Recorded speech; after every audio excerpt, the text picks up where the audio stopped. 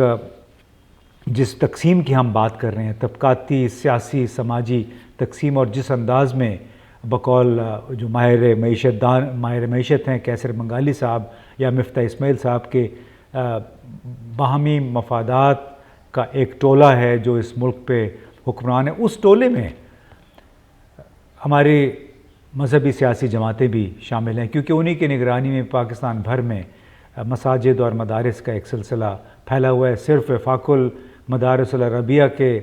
زیر انتظام کوئی 19-20 ہزار کے قریب مدارس اس وقت کام کر رہے ہیں۔ اب یہ مجھے اس لیے خیال آیا کہ ابھی یہ ویڈیو آپ دیکھیے جو G7 اسلام آباد کے G7 سیکٹر کے مکینوں نے شیئر کی ہے، اور اس میں یہ بتا رہے ہیں کہ جو یہ مولانا عبدالعزیز آپ کو نظر آ رہے ہیں، آپ کو معلوم ہے جامعہ حفصہ کے بھی یہ انچارج ہوتے تھے جب یہ لال مسجد کا تنازع چل رہا تھا G6 میں، اور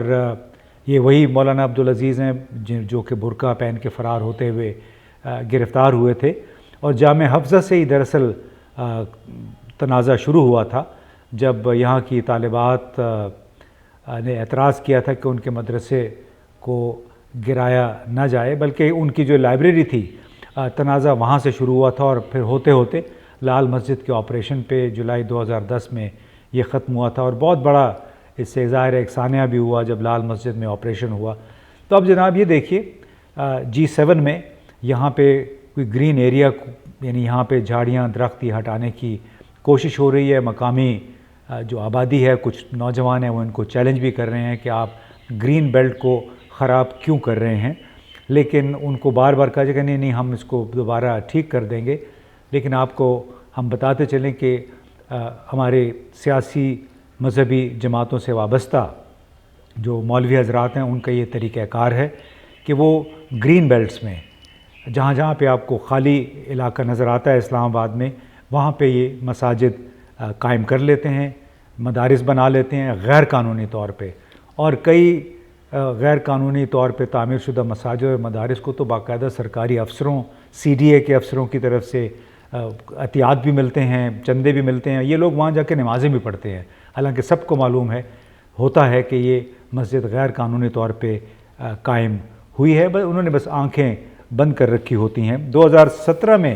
ایک سروے ہوا تھا جس کے مطابق اسلام آباد میں 374 مدارس مساجد تھے، ان کی اکثریت غیر قانونی طور پہ تعمیر ہوئی تھی۔ اس میں ایک اور سروے تھا جس میں بتایا گیا تھا جو 2015 میں ہوا تھا، اس وقت کم از کم 230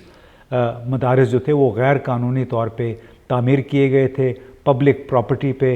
اور اس میں ہوتا کیا ہے، یہ لوگ تعمیر شروع کر دیتے ہیں، پھر جب اعتراض ہوتا ہے تو یہ اپنے جمعیت علماء اسلام یا جماعت اسلامی کسی بھی ان جماعتوں کے جو بڑے رہنما ہیں ان کو یہ ٹیلی فون کرتے ہیں، یہ ٹیلی فون پھر وزارت داخلہ جاتے ہیں، وزیر اعظم تک پہنچ جاتے ہیں، اور پھر وہ فون پہ کہہ دیتے ہیں کہ جی چھوڑیں، اللہ کا گھر ہے، اس کو آپ قائم ہونے دیں۔ حالانکہ جنوری 2022 میں جب جسٹس گلزار احمد سربراہی کر رہے تھے سپریم کورٹ کی، تو ان کے سامنے ایک کیس آیا تھا کراچی میں مدینہ نامی مسجد کے حوالے سے، اس کو گرانے کا حکم دیا گیا تھا 28 دسمبر 2021 میں، مگر اندازہ لگائیے اس وقت کے اٹارنی جنرل خالد جاوید خان باقاعدہ ایک پیٹیشن لے کے پہنچے سپریم کورٹ میں، اور انہوں نے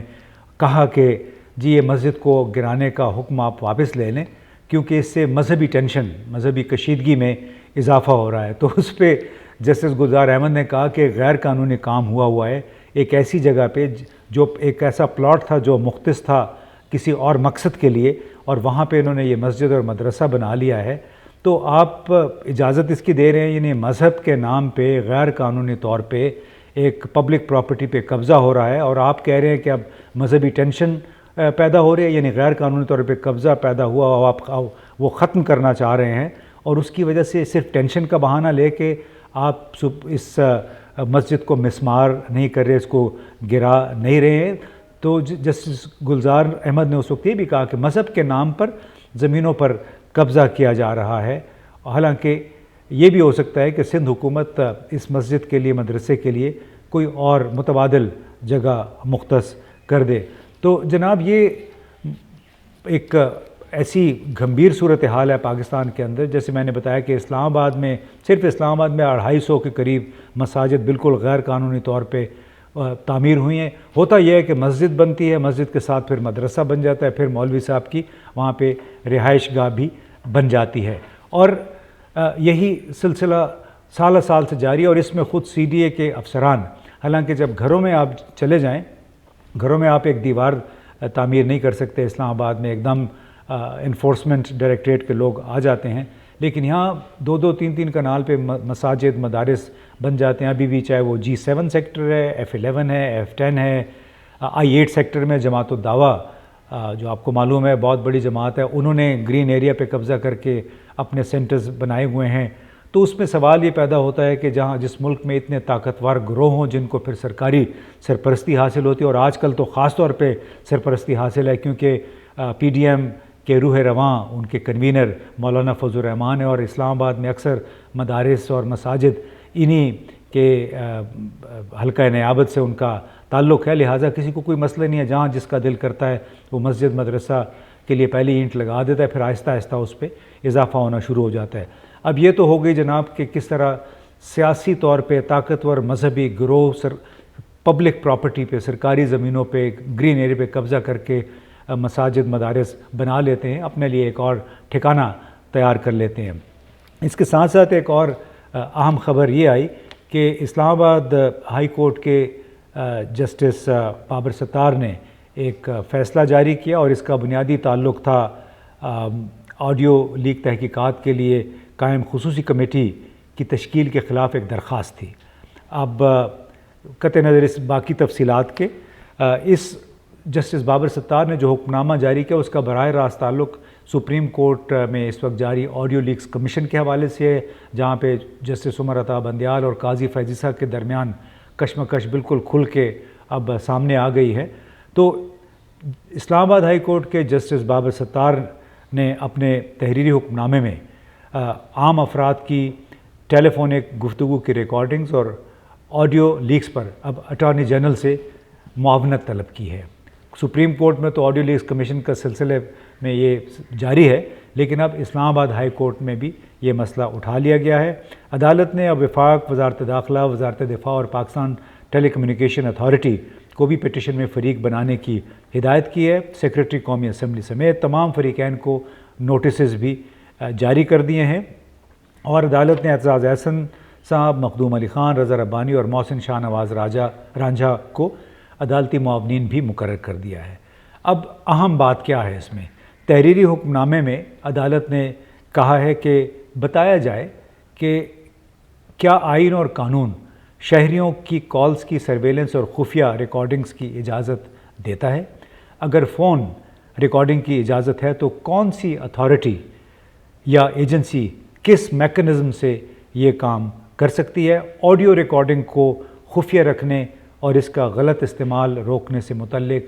کیا سیف گارڈز ہیں؟ اگر اجازت نہیں ہے تو شہریوں کی پرائیویسی کی خلاف ورزی پر کون سی اتھارٹی ذمہ دار ہے؟ عدالت نے سوال کیا ہے کہ غیر قانونی طور پر ریکارڈ کی گئی کالز کو ریلیز کرنے کی ذمہ داری کس پر عائد ہوگی؟ بتائیں کہ کیا پارلیمنٹ کسی پرائیویٹ نجی شخص کے معاملے پر انکوائری کر سکتی ہے؟ کیا رولز اجازت دیتے ہیں کہ اسپیکر عام افراد کی گفتگو لیک ہونے پر خصوصی کمیٹی بنائیں؟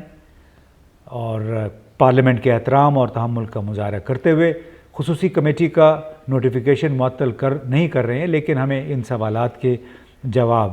چاہیے۔ اب دلچسپ بات یہ ہے کہ جو آڈیو ریکارڈنگز کے حوالے سے، یعنی فون کال ریکارڈنگز کے حوالے سے جن باتوں کا ٹرمز آف ریفرنس میں شامل ہونی چاہیے تھی آڈیو لیکس کمیشن نے، بنیادی سوال آڈیو لیکس کمیشن کے لیے یہ تھا، جو کہ اب اسلام آباد ہائی کورٹ کے جسٹس نے اٹھایا ہے کہ یہ کالز ریکارڈ کرنے کا ذمہ دار کون ہے، اور اس میں نجی جو ہمارے شہری ہیں ان کی پرائیویسی کی پروٹیکشن کیسے ہوگی، اور کس میکنزم کے تحت یہ فون کالز ریکارڈ ہوتی ہیں، کون کرتا ہے۔ تو یہ بنیادی سوالات ہیں جو کہ آڈیو لیکس کمیشن کے ٹرمز آف ریفرنس میں نہیں ہیں۔ تو اب اس سے ظاہر ہوتا ہے کہ اگر یہ لگ رہا ہے کہ چونکہ سپریم کورٹ میں معاملہ لٹکتا نظر آ رہا ہے تو یہاں جسٹس بابر ستار صاحب نے بھی اب بالآخر وہ بنیادی سوال اٹھائے ہیں جو کہ پہلے دوسرے نمبر پہ ہونے چاہیے تھے ٹرمز آف ریفرنس میں آڈیو لیکس کمیشن کے۔ اب دیکھیے اس کا کیا نتیجہ نکلتا ہے، کیونکہ اس میں اکیلے ایک جسٹس صاحب کی یہ حیثیت نہیں ہوتی ہے، ان کی اتنی کیپیسٹی نہیں ہوتی، بالکل ایسی جیسے ثابت ہوا کہ چیف جسٹس عمر عطا بندیال صاحب نے بھی کچھ حکم نامے جاری کیے، ان کی تعمیل نہیں ہوئی بلکہ الٹا ان کے خلاف نئے محاذ کھول دیے گئے ہیں۔ اب دیکھنا یہ ہے کہ آڈیو ریکارڈنگز کے حوالے سے، ٹیلی فون کالز ریکارڈ کرنے کے حوالے سے جو سوالات اسلام آباد ہائی کورٹ میں اٹھائے گئے ہیں، جسٹس بابر ستار نے اٹھائے ہیں، اس کا نتیجہ کیا برآمد ہوتا ہے، کیا کوئی ہمیں جواب مل پاتا ہے یا نہیں، یا پھر ان کا بھی حال حشر وہی ہوگا جو کہ اس وقت سپریم کورٹ کے ان ججوں کا ہو رہا ہے بشمول چیف جسٹس کے، جنہیں حکومت اپنا مخالف سمجھ رہی ہے۔